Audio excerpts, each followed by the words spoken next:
আসসালামু আলাইকুম দর্শক শ্রোতা, আমার দেখুন ঢেঁড়স গাছগুলো কত সুন্দর হয়েছে।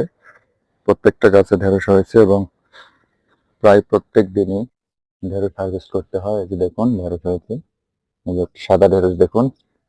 এবার দেখুন এই যে প্রত্যেকটা গাছে ঢেঁড়স আছে, ঢেঁড়স ধরেছে। তো ঢেঁড়সের বেডের মাটিগুলোতে ঘাস হয়েছে, আমি ঘাসগুলো নিড়ানি দিব, আগাছাগুলো নিড়ানি দিয়ে মাটিগুলো নরম করে দিব এবং কিছু খাবার দিব। তাহলে এই যে কিছু পাতা দেখতে পাচ্ছেন হলুদ হয়েছে, এগুলো ঠিক হয়ে যাবে। চলুন শুরু করা যাক।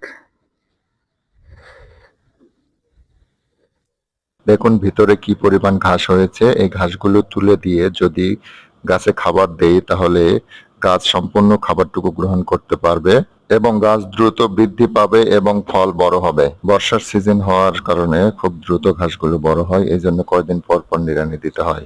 নিড়ানি দেওয়ার সময় ঘাসগুলো ভালোভাবে তুলতে হবে এবং খেয়াল রাখতে হবে কোনোভাবেই যেন গাছের রুট ছিঁড়ে না যায়। আজকের মতো নিড়ানি দেওয়া শেষ, সবাইকে ধন্যবাদ।